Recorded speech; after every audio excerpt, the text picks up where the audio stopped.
Buenas Buenas tardes, tardes, ingeniero. ingeniero. Buenas tardes, ingeniero. Buenas tardes, ingeniero. Buenas tardes. Les deseo a todos ustedes un bendecido 2022 y que Dios siempre los acompañe y los proteja de todo mal, de todo peligro, ¿ya? Bienvenidos, Muchas gracias, ingeniero. bienvenidos a la clase de la primera clase del 2022 y creo que nos toca el grupo 7, ¿no? Tema 7. ¿Está bien? Sí, ingeniero. Ya. No sé si los componentes del grupo 7 están listos ya para empezar la exposición. ¿Sí? Sí, estamos listos, ingeniero. Bueno, Solo- le voy a autorizar entonces para compartir y pueden empezar. Ya está, pueden empezar. Como siempre, en algún momento hacemos una pausa y yo complemento o sus compañeros hacen alguna pregunta de tal manera que quede claro lo que estamos explicando. Adelante. Bueno, buenas tardes, ingeniero. Buenas tardes, compañeros. Nosotros somos el grupo y tema número 7, que vamos a explicarles sobre los aparatos y haces de vía. Bueno, primeramente vamos a ver qué son los aparatos de vía. Un aparato de vía es un dispositivo, ¿no?, que permite el cruce, el desvío o la ramificación de diferentes vías de ferrocarril. Como sabemos, la diferencia, ¿no?, entre un ferrocarril y un medio de transporte normal es que este no cuenta con una conducción individual, se podría decir, no como, digamos, el medio de transporte vehicular, que tienen un volante y que el conductor puede decidir a qué dirección ir, ¿no? Los ferrocarriles no es así. Ellos tienen que seguir obligatoriamente el riel en el cual están. Entonces, para hacer un medio de transporte un poco más competitivo, quizás con opciones de poder desviar o tomar otras rutas, es que lo hacen mediante unos aparatos de vía, en los cuales le van a permitir hacer esta función. Los aparatos de vía están formados por dos elementos básicos, los cuales serían el desvío, el cual es el que permite realizar el cambio de vía a un ferrocarril, y la entrevía, que son los aparatos que permiten la conexión o el cruce de varias vías, ¿no? Siguiente. Bueno, acá tenemos un esquema de un desvío. Podemos ver que está conformado principalmente por una vía directa y una vía desviada. Cabe recalcar que la vía directa generalmente es la que va recto y es la que tiene mayor influencia de ferrocarriles, ¿no? Es la que más se usa generalmente. Podemos distinguir tres zonas, la cual la primera sería la zona de cambio, el cual está conformado por un par de agujas, las cuales son móviles y son los que permiten, ¿no?, tomar una dirección a un ferrocarril. Y tenemos las contraagujas, las cuales son inmóviles, ¿no?, que son simplemente los rieles en los cuales se acopla la aguja. Eh, Después tenemos la zona intermedia, que no conlleva ningún tipo de aparato de entrevía, son solamente rieles. Y tenemos el cruzamiento, el cual podríamos decir que es la zona quizá con mayor complejidad, eh, el cual lleva un número mayor de aparatos, mayor estudio, mayor cuidado en su elaboración, y bueno, que no se realiza como lo demás en sitio, ¿no?, sino que se realiza en una fábrica especial para después montarlo en obra. Eh, Siguiente. Acá podemos ver, anterior, acá podemos ver una foto, cómo se ve en la vida real, ¿no? Un desvío. Podemos ver las agujas, podemos ver la vía directa, que es la que va recto, la vía desviada. Y este par de agujas, hay que decir que es, como dijimos, son móviles y se mueven en conjunto, ¿no? Se mueven las dos juntas por un llamado tirante. Podemos ver cómo en este caso de la foto, las dos agujas están apegadas hacia la izquierda.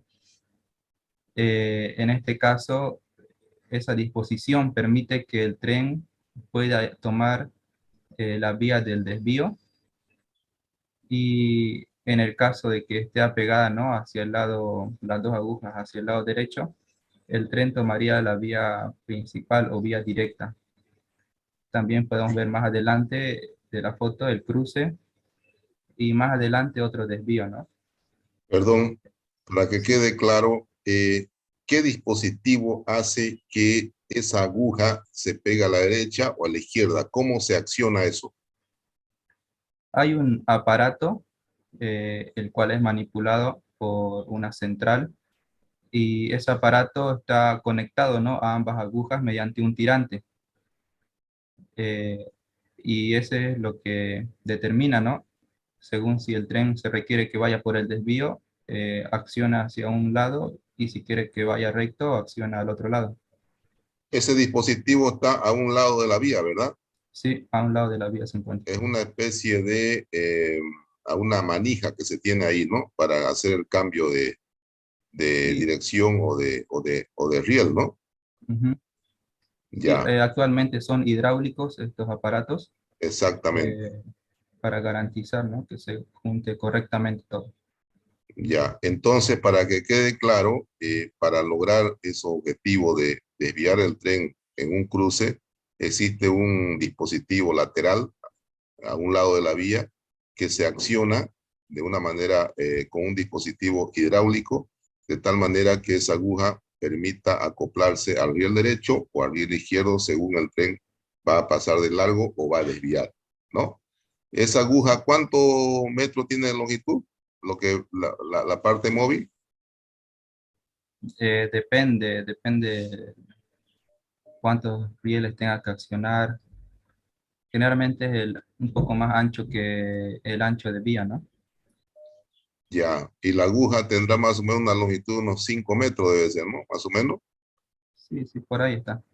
Más Ya, adelante le vamos a explicar bien eso ya. detalladamente. Entonces, fíjense esa fotografía que muestra su compañero, expresa de manera clara cuál es el dispositivo que nos permite tomar algún desvío o, de lo contrario, seguir la ruta principal.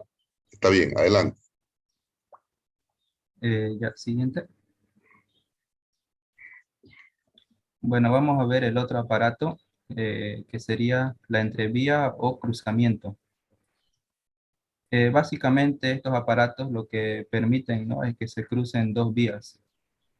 Pueden ser de forma oblicua o de forma rectangular, eh, según la configuración que se requiera, ¿no? Obviamente, estos aparatos tienen que garantizar de que el ferrocarril pase de una forma confortable y de una forma segura, ¿no? Por estos cruces. También pueden ser curvos, como en el lado de la izquierda, en la foto de la izquierda, en el cual también existe el desvío que vimos anteriormente, dando la posibilidad al tren de pasar directo o hacer un desvío a la otra vía de ferrocarril. Siguiente. Bueno, acá tenemos un esquema de la entrevía. Podemos ver en la foto de la izquierda, que principalmente un cruce está conformado por un cruzamiento sencillo, el cual consta solamente de un cruce de vías.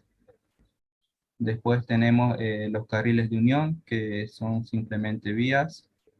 Tenemos el cruzamiento doble, que es cuando ya se cruzan por ejemplo, de la vía directa, que es la que va recto, el riel izquierdo se junta con el riel izquierdo de la otra vía, y el derecho con el derecho de la siguiente vía, ¿no?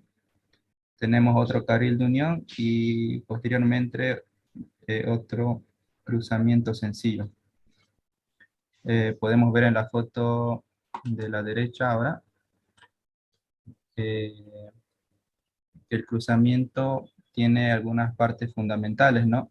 Una de ellas es el corazón, que este es el que recibe mayor carga o esfuerzo, el cual está conformado de un acero ya mejorado, puede ser mejorado con manganeso o mayor aleación de carbono.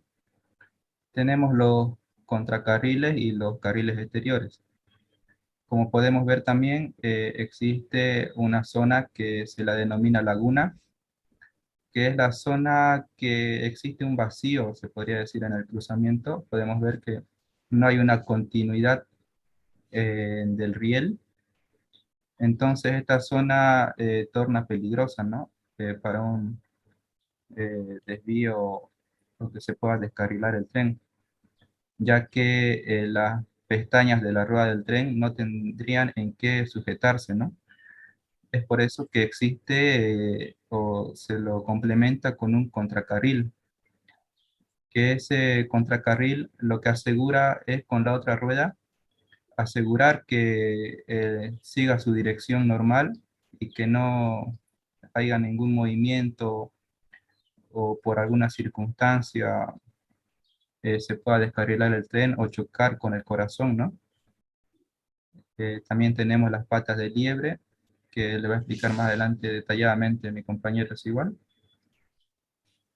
Y cambio. Vamos a explicar bien el cambio y primeramente vamos a ver unos aspectos generales.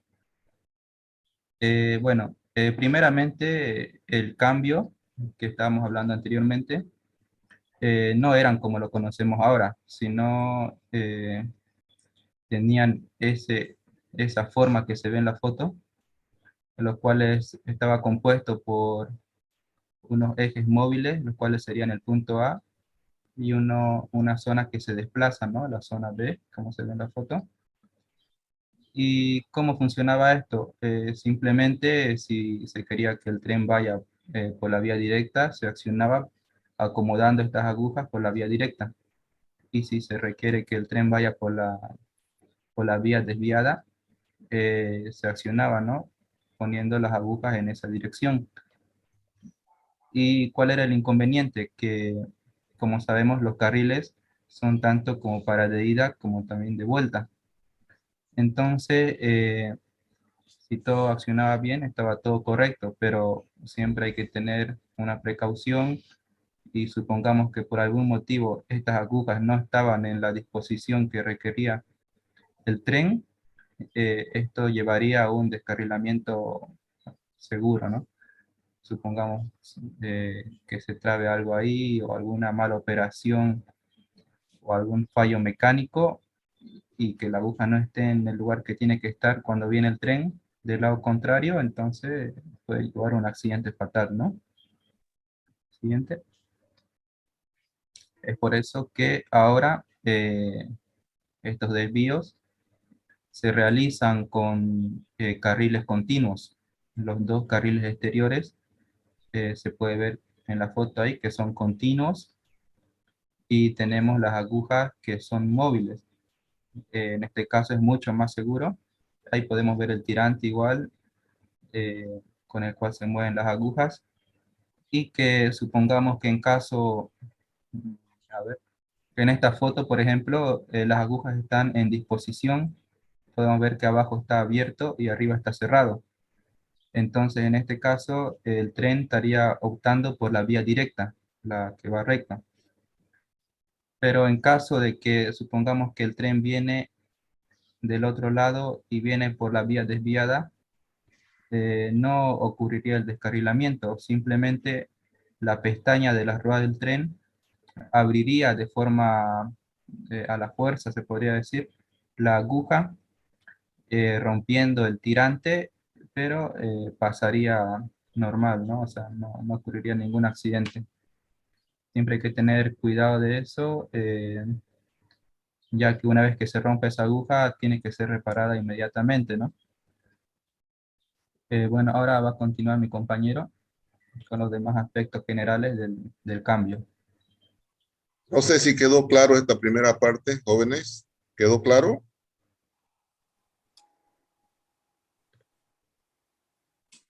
¿Hay alguna pregunta? Entendí, señor. Ok, sigamos entonces. Adelante.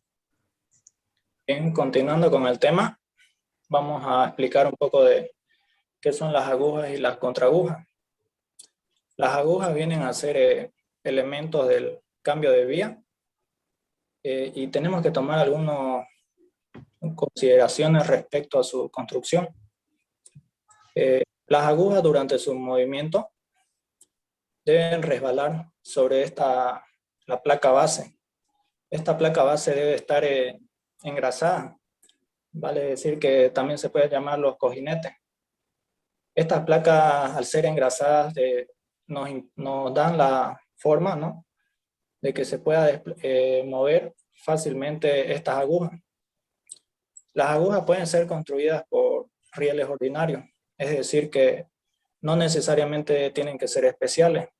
Bueno, aquí tenemos una desventaja e inseguridad, ¿no?, que las agujas no tienen estabilidad ni solidez para resistir estos choques laterales que produce el tren, tanto como las presiones verticales que producen las ruedas al pasar por el cambio de vía. Bien, la extremidad de una aguja es como su nombre lo dice, ¿no?, una aguja que se va terminando progresivamente hasta que su punta se aloja bajo la contraaguja. Esto es su único fin y objetivo de la aguja. Cuando ya no es suficiente para soportar las cargas que pasa la rueda, ¿no?, la contraaguja empieza a recibir estas cargas transmitidas. Vale decir que esta aguja, su punta es bien fina, ¿no? Entonces la punta es la parte más delicada de la aguja, ya que al ser bastante aguda, ¿no?, debe ser bastante aguda y bien robusta para resistir estos choques violentos que se generan al paso del tren.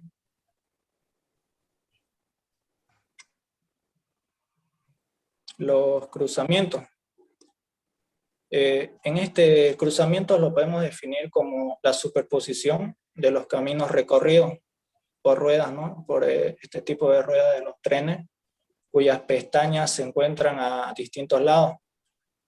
Como podemos ver en la imagen, se introduce ahí la rueda por una discontinuidad. Esta discontinuidad nos va a llevar a dos opciones, ¿no?, a la izquierda o a la derecha, ya sea en la vía directa o en la vía de desvío. Este cruzamiento está en su final, tenemos como se llama o se la denomina, la pata de liebre. La pata de liebre lo que hace es que define hacia dónde va a ir la rueda del tren. Otro punto o elemento importante de este tipo de cambio de vía es el corazón, ¿no?, el corazón del cruzamiento. Este punto o esta intersección, se podría decir, es donde se define también la vía del tren, su destino, su dirección. Se encuentra también en los extremos del riel, ¿no?, y a sus lados, en sus exteriores, están los contrarrieles, que estos son los que, como mi compañero dijo, son los que nos ayudan a que no se descarrile el tren al momento de cambiar de dirección. Aquí le damos una definición, ¿no?, de los contrarrieles. Su único objetivo es que la rueda exterior del tren, al momento que pase esta misma rueda, impida este movimiento horizontal, este movimiento, como se puede decir, de vaivén. Luego de que dicha rueda tome una falsa dirección, se puede producir un descarrilamiento, ¿no?, en todo caso de que no se las use. Es decir, que sí son elementos importantes y que no se puede obviar en el desvío. Bien, aquí va a seguir mi compañero. Ingeniero. Continuando con la exposición, los contracarriles tienen la función de que, como acá, por ejemplo, en este gráfico, de que cuando no se, digamos, si ya no se puede mantener el rumbo, lo que hace, en este caso, si es que no hubiera contracarril, lo que hace el contracarril es evitar que se produzca el descarrilamiento de la estación de los trenes, digamos. Los contracarriles tienen una longitud entre 3 y 5 metros, pero por seguridad se suelen colocar en distancias mayores y en los extremos están doblados para evitar el impacto que se pueda producir en las puntas. Acá, como podemos ver en esta imagen, normalmente se suelen utilizar diseños de estas características. Es decir, que el riel está fijado al contracarril para darle solidez a todo el sistema, debido a que el contracarril tiene que soportar la fuerza centrífuga que le van a transmitir las pestañas de las ruedas. La siguiente, por favor. Un ratito, por favor. Un ratito la anterior. ¿Cuál es la separación entre la riel principal y el contracarril? Sería la huella H1, o sea, Bueno, ¿cuánto se recomienda según norma? no recuerdo el dato, la verdad. Ya, ese dato tienen que averiguarlo, ¿no? Ya, tienen que averiguarlo para que pueda estar en su diapositiva. Tienen que tener un rango ahí, ¿ya? Ya. Adelante. Hoy en día se suelen utilizar desvíos de corazones móviles, como podemos ver en esta imagen. Tienen muchas ventajas. La primera es que existen varios diseños. Acá, en realidad, lo que se mueve es toda la punta de corazón. Eso sí, exigen mayores longitudes en la zona de desvío. Se construyen con muy bajos ángulos y eso le da mayor confort en el sentido de que cuanto menor sea el ángulo, por este sector, el tren va a poder circular a una mayor velocidad y además que se van a reducir los ruidos y todo eso. Eso sí exige un buen mantenimiento, debido a que estos dispositivos mecánicos tienen que moverse, ¿no? Tienen que estar bien engrasados. Y acá, la punta de corazón en los extremos no se encuentra libre, como acá en este caso es una imagen donde la punta de corazón no es móvil, ¿no? Acá se encuentra apoyado en los sectores, digamos, que forman parte del desvío. Y cuando el tren pasa por este sector, no se siente el impacto, sino que es mínimo, digamos. Acá en esta otra imagen se pueden ver los parámetros que forman parte de un cruzamiento. Acá se tiene la huella H1, que es la distancia del riel principal al contracarril, y A, que es el ancho de trocha de la vía, la huella H2, que es la distancia de la pata de liebre al corazón, alfa, que es el ángulo con el cual está construido el corazón. Acá se tiene la longitud de laguna, que es la distancia de B a P más la distancia de P a P1. La siguiente, por favor. A ver, un ratito ahí, a la anterior. Fíjense que la rueda de abajo, la rueda que está en la parte inferior, al aproximarse a un cruzamiento hay un vacío, hay una parte sin riel en la parte inferior. Precisamente para evitar descarrilamiento en ese sector es el contracarril. De repente la rueda que está abajo en la parte inferior trata de descarrilarse por ese vacío que hay de riel en la parte inferior. Entonces el contracarril evita que la rueda tome esa disposición, ¿no? Para eso es el contracarril. Por eso el contracarril está en la parte superior, la parte de la riel de la parte superior, para evitar que haya un descarrilamiento, ¿no? Eso que quede claro. Adelante. Acá se tienen las relaciones de cota entre la punta de corazón y la pata de liebre.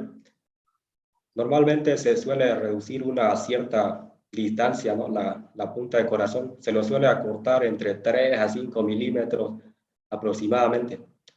Además, la altura se suele bajarla a un cierto valor. Es decir, si esta es la cota de todo el sector de la pata de liebre, de los rieles, la punta de corazón, la punta del corazón se lo baja a un cierto valor para que cuando pasen las ruedas por este sector, para tratar de reducir el impacto directo que se pueda producir. En cuanto al ángulo con los cuales están construidos los corazones, normalmente las estaciones ferroviarias tratan de tener en todo el trazado de la vía 4 o a 5 valores, a lo mucho. En el caso de los ferrocarriles argentinos, construyen o sea, fabrican los corazones con valores de alfa entre 1 en 8, 1 en 10, 1 en 12, hasta 1 en 16. Cuando se dice 1 en 10, por ejemplo, acá en este gráfico, si es que las unidades fuesen en metros, entonces significa que si esto es Y y esto es X, significa 1 metro en Y y 10 metros en X. La siguiente, por favor. Acá en este gráfico se puede ver el corte de la sección transversal de la vía en la punta del corazón.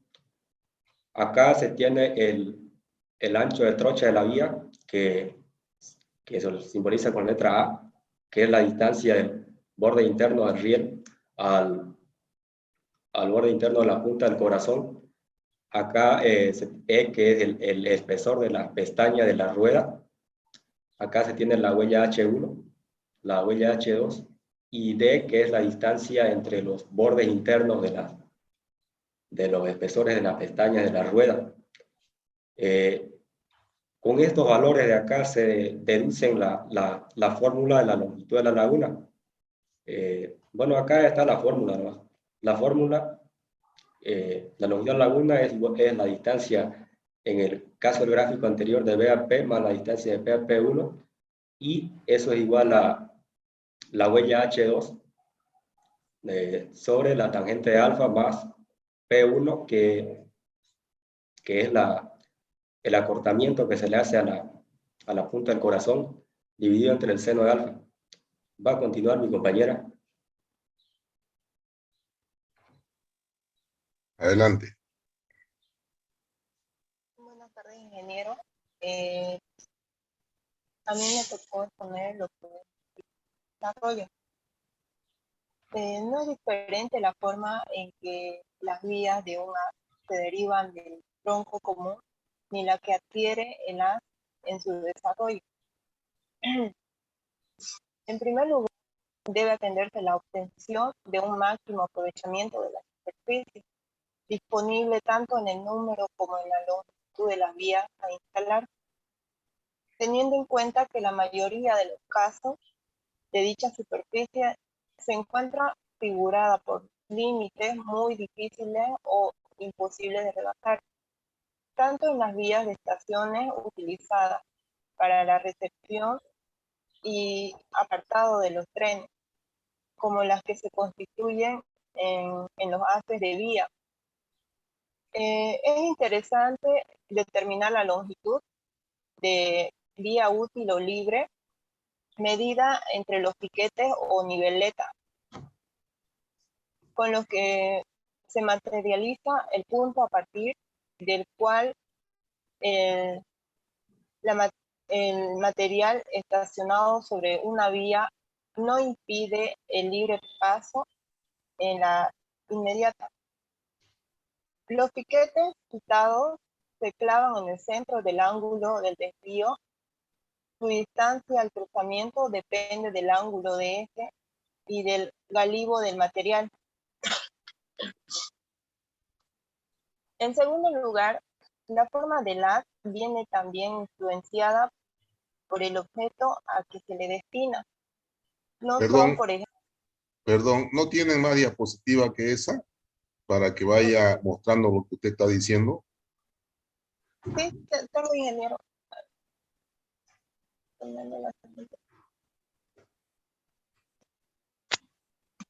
¿Podés cambiarlo, por favor?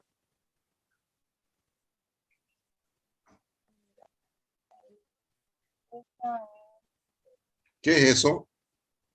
es, es un tipo de desvío transversal curvo. Existen dos formas fundamentales de agrupar los cambios. Son los tipos de desvíos transversales rectos y los tipos de desvíos transversales curvos. Bien, utilizando una transversal recta o una transversal curva, la primera de estas dos se subdivide en dos tipos según que los desvíos se hagan sobre una transversal lateral, como podemos ver en la figura, o sobre una vía central del haz. En cuanto a la transversal curva, el tipo más empleado es el de la figura 7.26, que resulta de, de la curva de haz. Todas estas figuras de las vías se representan por el eje. Siguiente. Enlace extremo de dos vías paralelas. Y acá tenemos un ejemplo. Si D es la diferencia entre ejes de ambas vías, como podemos ver en la figura, y representamos el cambio por su nudo llamado Q, que es la distancia igual a D sobre 2 más P entre el nudo y el punto de la tangencia de la curva de enlace, y proyectando la figura sobre la dirección normal a ambas vías, se tiene Q por el seno del ángulo más R sub 1 por 1 menos el coseno del ángulo es igual a la distancia.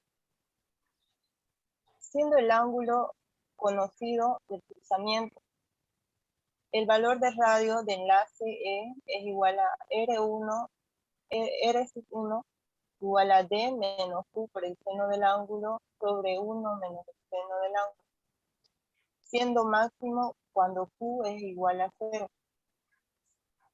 Entonces, proyectando la figura sobre la vía directa, se obtiene inmediatamente el valor S. ¿Qué viene a ser ese? S es el valor que se obtiene entre la distancia de los haces, el uno que es recto y el otro que es curvo. ¿Dónde está eso? Acá, ingeniero, en la gráfica, como se puede ver, hay una gráfica en la cual nos dice que D es la distancia y S es proyectando S se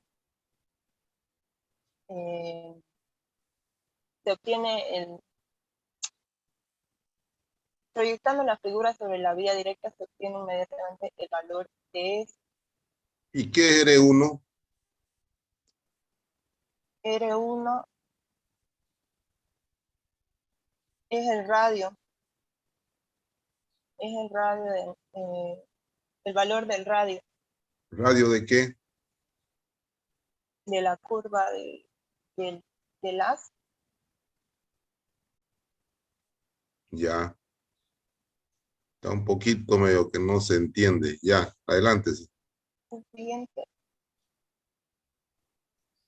ya los haces rectos. También acá hay un ejemplo que nos dice que sea A, B, la figura en la vía central recta de un haz del tipo 1, cuya transversal AC forma con aquella el ángulo de los cruzamientos, bajo el cual se encuentra aquella todas las vías del haz. O sea, quiere decir que en un punto se encuentran todas las vías del haz cuando es en un haz tipo 1, ¿correcto? Y la distancia entre los ejes de vías adyacentes y la distancia de los nodos sucesivos son C1, C1, C2. Como podemos ver en la gráfica, C1, C2 es la distancia de los A, de A a A. Y el origen de la curva de enlace es el siguiente. La longitud de la tangente del enlace en la última vía del enlace tiene las siguientes relaciones. Y ahí tenemos la relación de este ejemplo. Este sería. ¿Algún compañero de eso? A ver, para que quede claro, esto no me quedó claro. ¿Qué son los haces? Los haces son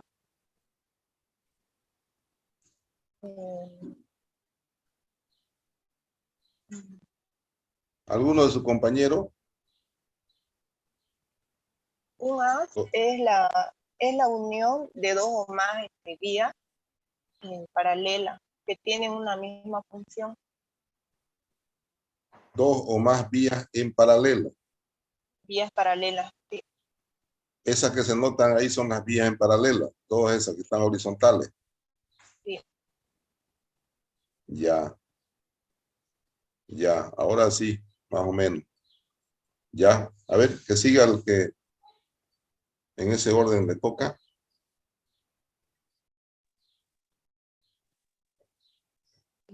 Continúa mi compañero. Adelante. Buenas tardes, ingeniero. Yo voy a continuar hablando sobre lo que es los haces curvos. La compañera acaba de hablar todo lo que era referido a los haces horizontales o generalmente rectos, ¿no? Ahora vamos a entrar a lo que, a ver un poco lo que son los haces curvos. Una curva de tipo 3, como vimos en la figura que la compañera mostraba, puede considerarse como una agrupación de cambios en la cual la vía desvía desde el primer cambio de la dirección para el segundo. Más adelante vamos a ver un ejemplo, o sea, una foto de a qué se refiere esto. Para construir unas curvas de este tipo puede aprovecharse la constitución anterior, pero desviando las vías sucesivas en sentido de curvatura del primer cambio, lo que equivale a escribir sucesivamente en el segmento. Siguiente, por favor. Como les explicaba, bueno, la construcción se reduce teóricamente a trazar las rectas de CN, C3, por ejemplo, la recta que vemos acá, que forman con la tangente a dichos círculos el ángulo, y que el ángulo es constante, y los puntos de encuentro serían CN y C3. Estos pueden considerarse como un número de cambio sucesivo. Por ejemplo, esta situación en dónde lo podemos ver, digamos, generalmente se ve en las terminales, ¿no? En las terminales de los trenes, en las cuales hay diferentes vías, diferentes haces, en las cuales, por ejemplo, el haz B1 se une con el B, y el B2 se une con el B1, y el B1 se va uniendo así sucesivamente con el haz de abajo, y al final llegan a un solo haz. Como vemos ahí en la imagen, si se dan cuenta, pasa lo que se está mostrando en la imagen de la derecha, ¿no? Todos los trenes ahí, hay diferentes haz curvos en las cuales salen a uno solo. El uno se une con el B2, por ejemplo, el B2 se une con el B1, y al final todos llegan al haz B. Eso sería lo que es los haces curvos. Siguiente, por favor. Ahora, los haces mixtos. Los haces mixtos, constituidos los haces mixtos o compuestos, como antes se ha indicado, y siendo n, el número de cambios que sirven de origen a los nudos sencillos de m cambios, tendremos las siguientes soluciones, ¿no? En los haces mixtos nos damos cuenta, en la anterior imagen, en los haces curvos, vimos que todos llegaban a uno solo, ¿no? A un solo A.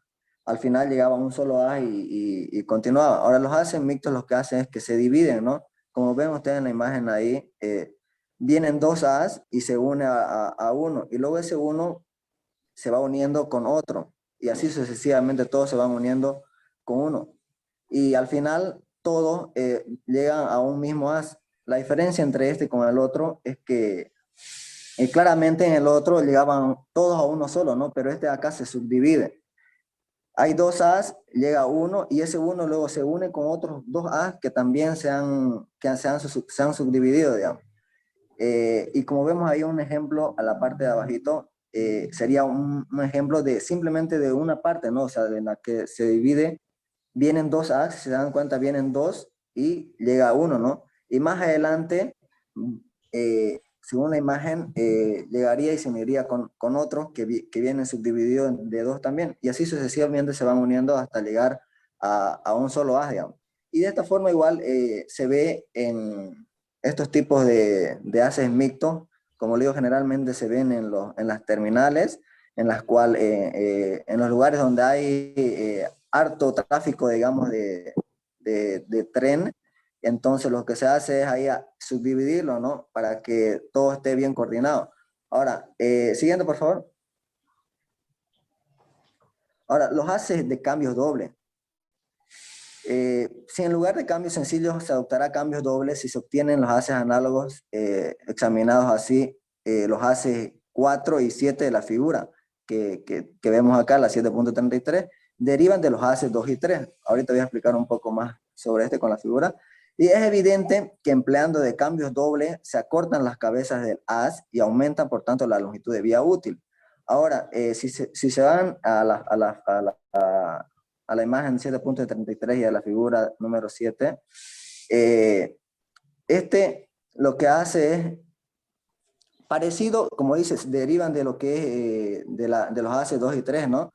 De la primera que estaba explicando. Ahora, con la diferencia de que si se dan cuenta, las cabezas se refiere a, si se dan cuenta, o sea, cuando se separan, cuando vienen dos A's y se une a un solo A, las cabezas, esa longitud disminuye. Pero la vía útil aumenta. Si se dan cuenta, si puedes volver atrás, por favor, un ratito. Si se dan cuenta, acá, cuando se unían, los cabezales eran más largos y la vía útil disminuía, o sea, eran más cortos en los haces mixtos. Ahora, si nos vamos a la siguiente, es lo contrario, ¿no? Lo que se hace es disminuir las cabezas, que se hace más pequeño y aumenta la vía útil. Y como dijimos que deriva de la figura 2 y 3, todos llegan, este sí es mixto, y todos llegan a un solo A, lo cual la diferencia es que todos llegan a un solo A y que las cabezales de estos acá disminuyen y aumentan como digo, la longitud de vía útil. Eso sería todo, ingeniero. No sé si hay alguna duda o consulta. Ya, tal vez faltó un poquito de esquematizar de manera más sencilla el tema de los haces. No son más que una estructura de desvío, ¿no? De desvío y de concurrencia a un solo haz, a una sola vía. Eso es un haz, digamos, una estructura de desvío. Tal vez faltó un poquito más esquematizarlo, individualizarlo, pero bueno, trataron de explicarlo lo más que se ha podido. Está bien. No sé si hay alguna duda, alguna pregunta de parte de los compañeros.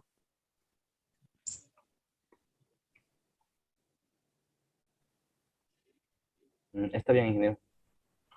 Está Bueno. bien, ingeniero. No era muy largo tampoco el tema. Sí. Los haces son más, sí, como lo vemos aquí, son estructuras de desvío y concurrencia, ¿no? Entonces, eso es un haz. Entonces, ya las fórmulas son deducciones de las dimensiones geométricas que puedan tener. pero en concepto los haces son estos que muestran ellos, la estructura de desvío y concurrencia a una sola vía. ¿Está bien? Con eso terminaron la exposición, ¿no? Sí, ingeniero. Ya. A ver, dos cosas. Una, el próximo viernes tenemos la exposición del tema 8. El subsiguiente lunes terminamos con el tema 9. Después lo que quedan para exponer lo vamos a hacer ya el día sábado. Ahí lo voy a atender a los que quedan. Ahí van a exponer solamente para mí, porque ya no quiero tomarle tiempo a los alumnos, solamente quiero evaluarlo yo. Y vayan estudiando el tema 2 y el tema 5 lo vamos a tomar el 14, ya el examen, el 14 de este mes. Ya, tema 2 y tema 5. ¿Está claro? Sí, jefe. Listo, ingeniero. Entonces, ya yo les había dicho antes que iba a hacer del tema 2 y el tema 5 el examen, y lo vuelvo a reiterar hoy día, día 14, entonces tomamos el examen, y solamente ese examen y las exposiciones y las asistencias voy a evaluar la nota para la materia. ¿Ha quedado claro, jóvenes? Ingeniero. Bien, está bien. Sí, ingeniero.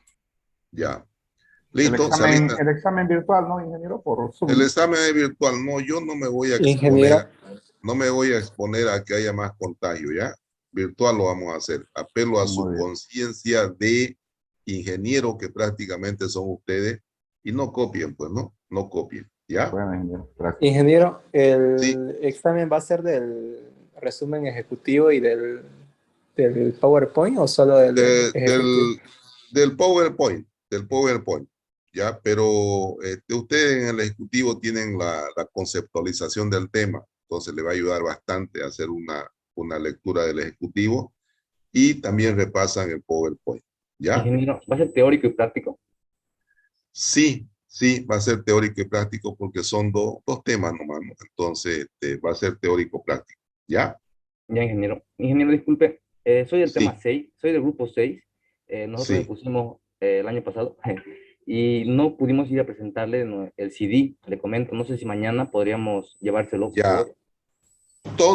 Todos tienen que presentarme el resumen general, el resumen ejecutivo impreso en un anillado, y en el CD va el resumen ejecutivo, resumen general y la presentación van en el CD. Eso también tienen que presentar todos los grupos porque eso es parte de la evaluación, ¿ya? Entonces, el día lunes nosotros retornamos a las actividades, y si no estoy yo, me lo dejan ahí en mi oficina, mi secretaria, ¿ya? Ya, ingeniero, muchas gracias. El próximo lunes, ¿no? Sí, este lunes Ya. que viene, el lunes 10, retornamos a las actividades. Así que, bueno, y vayan estudiando que el 14 es el examen virtual, teórico, práctico, ¿ya? Listo, ingeniero, muchas gracias. Ok, jóvenes, bendiciones para todos. Nos vemos el día viernes. Nos vemos, ingeniero.